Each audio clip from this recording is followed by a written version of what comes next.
Pedro Páramo é o filme de estreia ou longa-metragem de estreia do Rodrigo Prieto na direção, ele que é muito conhecido, muito renomado como diretor de fotografia dos filmes de Scorsese, recentemente fez Barbie, por exemplo, e aqui ele estreia em um longa-metragem na direção, ele que é mexicano, fazendo um filme mexicano sobre uma história que é propriamente mexicana, baseada no romance do Juan Rulfo, que eu não conheço, assim, eu conheço de nome, mas eu nunca li, então não posso me basear na obra original e nem devo me basear na obra original. Como eu sempre digo, o filme deve funcionar por ele mesmo. Claro, eu não consigo saber o quão fiel ele é ou não, mas me parece um filme que é bastante fiel pela sua linguagem, que lembra muito uma linguagem da literatura, que nem sempre funciona no cinema. Esse último filme, a última crítica, ou a penúltima crítica, na verdade, que eu faço de um filme que eu assisti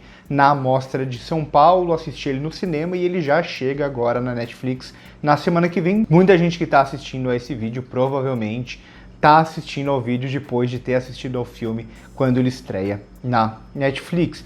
Um filme que ele é lançado meio naquele período de janela de Oscar, janela de premiação, mas não sei, acho que não é muito caso, talvez em fotografia, pelo nome do Rodrigo Prieto e tal, mas eu acho que não, eu acho que é mais um lançamento da Netflix mesmo, que começa a se basear mais nessas obras latinas, na literatura latina, tenta ampliar, né, a Netflix, que ela nunca fica presa apenas aos Estados Unidos, e aqui vai para um lado um pouco mais mitológico, até da construção de alguma forma da sociedade mexicana a partir de uma fantasia literária. Acho uma estreia assim bem decente do Rodrigo Prieto na direção, um filme que não sei se vai funcionar muito para todo mundo. É um filme que, claro, ele vai ter, como eu disse, muito dessa narrativa literária, muito da construção do personagem a partir de flashbacks, né? Então tem um falso protagonista aqui no Rano Preciado, que é esse personagem que chega nessa cidade fantasma e começa a se deparar com fantasmas mesmo daquela cidade, né? Pessoas que já morreram, e ele que é como se fosse um herdeiro, né? Ele é um dos filhos do Pedro Páramo, que não tem muito conhecimento daquele local, e aos poucos ele vai tendo essa relação com aquele lugar fantasmagórico, com aquelas figuras do passado que vão lhe revelar de onde vem a sua origem. Então é um filme que vai estar falando muito sobre herança, né?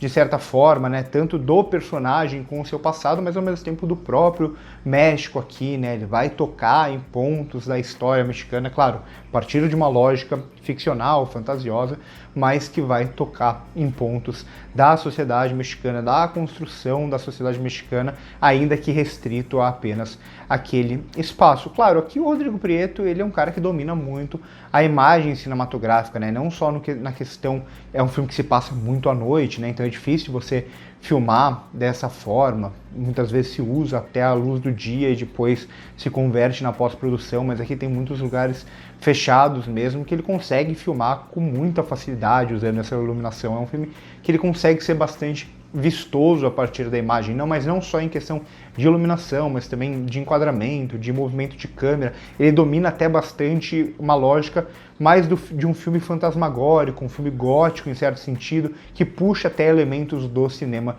de terror inicialmente, cinema de fantasmas, que a gente vai descobrindo as coisas junto com esse personagem amedrontado. Então ele consegue criar até uma boa transição entre gêneros, né? Então desde essa lógica um pouco mais puxada do filme de terror, desse personagem que chega nesse local, até uma construção mesmo de uma espécie, né, de falsa cinebiografia, né, uma espécie de cinebiografia que a gente vai vendo esse personagem, o Pedro Páramo, como alguém que vai crescendo e domina aquela região, que domina aquele espaço, aquela cidade, e como muitas pessoas vão passando e o tempo vai passando, e a gente vai ver esse personagem desde ainda jovem até o final da sua vida, que é uma construção bastante da cinebiografia mesmo. Então o Rodrigo Prieto, ele consegue se usar bem de artifícios cinematográficos, né? Não só ele que vem da direção de fotografia, então que tem esse conhecimento mesmo de iluminação, de enquadramento, de cores e por aí vai, mas até de decupagem, a escolha dos planos é boa, né? Como ele constrói essas cenas mesmo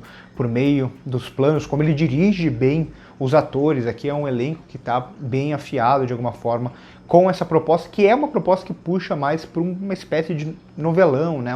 Quase uma cinebiografia novelesca em algum sentido, que é onde eu falo que conversa muito com a literatura, muito com a sua obra literária, por mais que eu não possa dizer se os acontecimentos são iguais porque eu não li ao livro, mas ainda assim essa é uma narrativa muito mais de literatura do que de cinema, que ele consegue até fazer uma transposição razoavelmente legal, mas ele trabalha também bem com a montagem até certo ponto. O filme perde bastante ritmo em alguns momentos, mas ele consegue criar, principalmente inicialmente, ou pelo menos até a metade ali do filme, ele consegue criar boas transições, né, entre essa narrativa que se passa no presente com esse personagem descobrindo onde ele está, descobrindo que aquelas pessoas e tudo aquilo que ele está vendo não são reais de alguma forma, e como ele vai lidar com a morte, ao mesmo tempo que a gente já começa a ver um pouco do passado que o assombra, do seu pai, do Pedro Páramo, que é esse nome que na verdade se apresenta posteriormente como o verdadeiro protagonista do filme.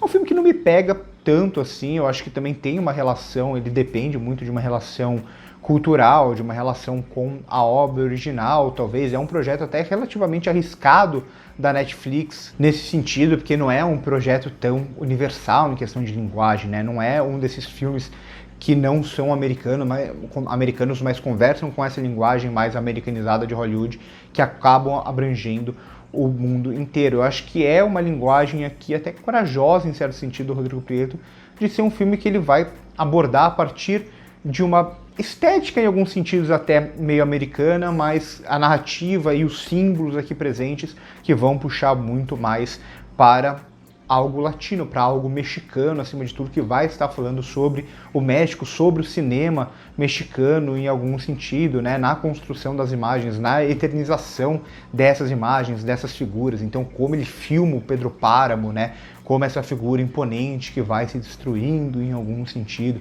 como ele vai se modificando com o tempo. É um personagem que consegue atingir uma certa complexidade, como ele age com cada uma dessas pessoas que passam pela vida dele, né? Até o interesse nessa figura acaba indo muito por essa linha, né? Uma figura que ela é bem detestável, mas a gente vai reconhecendo todo o passado dele. É uma figura que se cria uma identificação meio ambígua em relação ao público. Então, acho que passa muito por esses elementos. É um projeto arriscado, um projeto que parece muito pessoal para o Rodrigo Prieto, que quem leu e gosta da obra original pode ter uma relação, provavelmente vai ter uma relação diferente da que eu tive.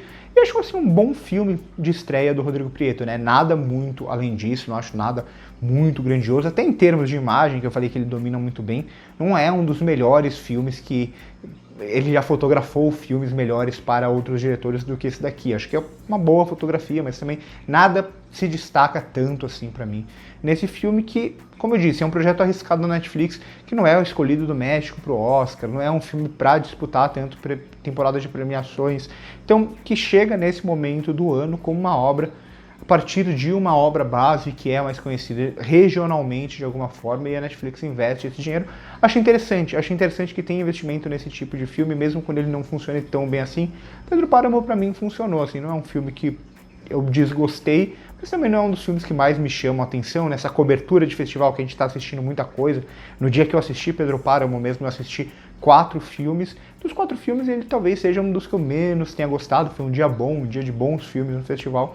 Mas também não é um filme que eu desgostei. Fica bem ali na média dos quase 50 filmes que eu assisti na Mostra de São Paulo, ele fica bem ali na média. Comentem aqui embaixo o que vocês acharam do filme quando vocês assistirem, se vocês têm uma relação diferente com a obra base, se vocês têm um conhecimento histórico maior ou do contexto aqui abordado, mas como filme individual, enquanto cinema, acho ele uma estreia ok pro Rodrigo Prieto. Ficou curioso para outras obras dele. Acho interessante quando diretores de fotografia se arriscam na direção. Teve ano passado o caso do Sean Price Williams também, que era o diretor de fotografia dos irmãos Safdie, também fazendo um bom filme de estreia ali em The Sweet East. Então são pessoas que já dominam a imagem e tentam transformar essa narrativa mesmo imagética a partir agora de um controle maior. Acho que o Rodrigo Prieto ele tem um controle bom aqui, nada demais, mas é assim um bom controle. Curte o vídeo se gostou, se inscreve no canal se não é inscrito, passa no primeiro comentário fixado para ver as minhas outras redes sociais, dá para acompanhar toda a cobertura que eu fiz da Mostra de São Paulo, tirando a parte dos stories, obviamente, mas tem conteúdo no meu Instagram pessoal, tem muitos reels, né, a maioria dos vídeos que eu comentei lá no Instagram do 16mm, também muita coisa aqui no canal do YouTube. Por hoje é isso e corta.